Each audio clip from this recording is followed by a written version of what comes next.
எல்லாருக்கும் வணக்கம் மச்சி. இன்னைக்கு சாப்டரில் ஹவு டு கோட் ஹெச்டிஎம்எல். சரியா? ஹெச்டிஎம்எல் எப்படி கோட் பண்ணுறதுன்னு பார்க்கலாம். ஹெச்டிஎம்எல் கோட் பண்ணுறதுக்கு 3 விஷயம் தேவை. ஒன்று நோட்பேட், இன்னொன்று ப்ரௌசர், இன்னொன்று நாம். அவ்வளோதான். நோட்பேட்னா வந்துட்டு ஒரு பேசிக்ஸ் டெக்ஸ்ட் எடிட்டர், அவ்வளோதான். ஏதோ ஒரு டெக்ஸ்ட் எடிட் பண்ணுற எடிட் பண்ணுற சாஃப்ட்வேராக இருந்தாலும் போதும். அது ட்ரீம் வியூவராகவும் இருக்கலாம், நெட்பீன்ஸாகவும் இருக்கலாம், இல்லை நோட்பேடாகவும் இருக்கலாம். இல்லை லினக்ஸ் மிஷினாக இருந்ததுன்னா உங்களுக்கு ஜி எடிட், இல்லை நேனோ, இல்லை விஐ எடிட்டர், அப்படி எது வேணால் இருக்கலாம்.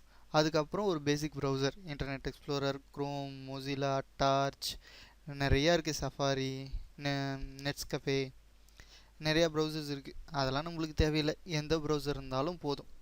பேசிக் HTMLக்கு ஏதோ ஒரு ப்ரௌசர் இருந்தால் போதும், ஏதோ ஒரு டெக்ஸ்ட் எடிட்டர் இருந்தால் போதும், அவ்வளோதான். அடுத்தது HTMLல பேசிக் ஸ்ட்ரக்சர். பேசிக் ஸ்ட்ரக்சர்னால் HTMLனால் எப்படி இருக்கும், நம்ம எப்படி கோட் பண்ணுவோம். சிக்கு வந்து இன்க்ளூடுன்னு கொடுப்போம், ஜாவாவுக்கு வந்து என்னமோ கொடுப்போம், அதெல்லாம் நம்மளுக்கு தெரியாது. அதுக்கப்புறம் PHP இருக்குது, PHPக்கு PHP போட்டு கோலன்லாம் போட்டு நிறையா வரும், அந்த மாதிரிலாம் வருது இல்லை.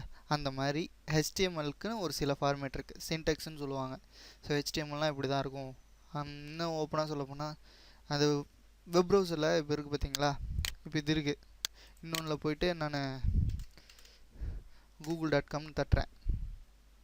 இப்படி பார்த்தா இப்படி இருக்கிறத பார்த்தோம்னா நம்ம வெப்பேஜுன்னு சொல்லுவோம்ல. இப்படி ஒரு விஷயத்தை பார்த்தோம்னா நம்ம வெப்பேஜுன்னு சொல்லுவோம். ஆனால் இப்படி இல்லாமல் ஒரு கோடிங்கை பார்த்தே அது HTML கோடிங் அப்படின்னு எப்படின்னு சொல்லுவோம். என்ன சொல்கிறது, ஒரு கோடை பார்த்தே இது HTML வெப்பேஜுப்பா, இதில் தான் கோட் பண்ணியிருக்காங்க அப்படின்னு எப்படி சொல்கிறதுனா, அந்த சின்டெக்ஸ் வச்சு நம்ம ஈஸியாக கண்டுபிடிச்சிடலாம். ஏன்னா சியை பார்த்தோம்னா இதில் சியில் போட்டிருக்காங்க, இது ஜாவாவில் பண்ணியிருக்காங்கன்னு சொல்கிற மாதிரி இது HTML பண்ணியிருக்காங்கன்னு ஈஸியாக சொல்லிடலாம்ல. அந்த மாதிரி விஷயந்தான் வந்து இந்த சின்டெக்ஸ். நம்ம HTMLனால் வந்து அதுக்குன்னு ஒரு யூனிக் சின்டெக்ஸ். ஃபஸ்ட்டு நம்மளுக்கு வந்து HTML டேக் இருக்கும், சரிங்களா? நான் டேக்னா என்ன, இதுக்குள்ளே இருக்கிறதெல்லாம் என்னங்கிறது நம்ம நெக்ஸ்ட் டியூட்டோரியலில் கிளியராக பார்க்கலாம், சரிங்களா? இன்றைக்கி வந்து இது இப்படி இருக்கும் அப்படின்னு தெரிஞ்சுக்கிட்டோம்னா அதுவே மோர் தென் எனஃப். ஃபஸ்ட்டு வந்து HTMLக்குள்ளே தான் வந்து எதுவுமே வரும். ஒரே ஒரு சின்ன விதிவிலக்கு என்னென்னா டாக்குமெண்ட் டைப்னா என்னங்கிறத நான் அடுத்த கிளாஸில் சொல்கிறேன், சரிங்களா? ஒரே ஒரு விதிவிலக்கு டாக்குமெண்ட் டைப், அவ்வளோதான்.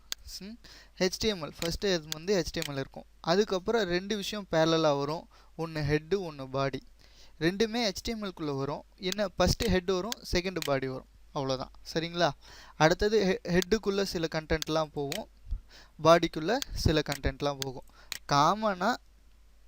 காமனான்னு சொல்ல முடியாது, சின்ன எக்ஸாம்பிள்ஸ்னு வச்சுங்களேன். ஏன்னா டைட்டில் வந்து காமனாக ஹெட்டுக்குள்ளே போகும், சம்டைம்ஸ் பாடியில் வரும் அப்படின்லாம் இல்லை.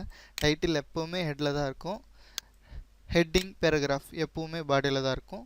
சின்ன எக்ஸாம்பிள். இன்னும் நிறையா விஷயம் இருக்குது பாடிக்குள்ளே வர்றதுக்கு. டேக்ஸ்லலாம் வந்து 2 விஷயத்தில் தான் வரும், ஒன்று வந்து ஹெட்டுக்குள்ளே வரும், இன்னொன்று பாடிக்குள்ளே வரும். அப்படி டிஃப்ரென்ஷியேட் பண்ணலாம், சரிங்களா? அதில் இந்த 2 எக்ஸாம்பிள் பார்க்கலாம். ஸோ ஹெட்டுக்குள்ளே டைட்டில் வரும், எப்போவுமே டைட்டில் ஹெட்டுக்குள்ளே தான் வரும். உங்களுக்கு எக்ஸாம்பிளுக்கு சொல்லியிருக்கேன், சரிங்களா? அடுத்தது ஹெட்டிங் 1, இது பேராகிராஃப். இந்த 2 விஷயம் பாடிக்குள்ளே வரும். இப்படி தான், இதுதான் வந்து பேசிக் HTML சின்டாக்ஸ். இப்போ HTMLக்குள்ளே தான் வந்து எல்லாமே வரும். அதுக்கு HTMLக்குள்ளே பேரலாக ஹெட்டும் பாடியும் வரும். பாடிக்குள்ளே வர எல்லா டேக்ஸும் வரும், ஹெட்டுக்குள்ளே வர எல்லா டேக்ஸும் வரும்.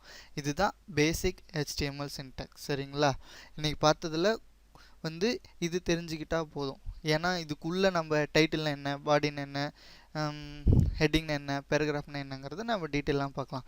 இன்றைக்கி நம்ம பார்த்த விஷயம் HTMLோட பேசிக் ஸ்ட்ரக்சர் எப்படி இருக்கும், அவ்வளோதான். அடுத்தது டாக்குமெண்ட் டைப்பு, மீதி வரதெல்லாம் வந்து நம்ம அடுத்த டியூட்டோரியல்ஸில் பார்க்கலாம், சரிங்களா? அதே மாதிரி இன்னொரு விஷயம் ஞாபகம் வச்சுக்கோங்க, நோட்பேடும் ஒரு ப்ரௌசரும் இருந்தால் போதும், நம்ம HTML ப்ரோக்ராம் டெவலப் பண்ணலாம், சரிங்களா?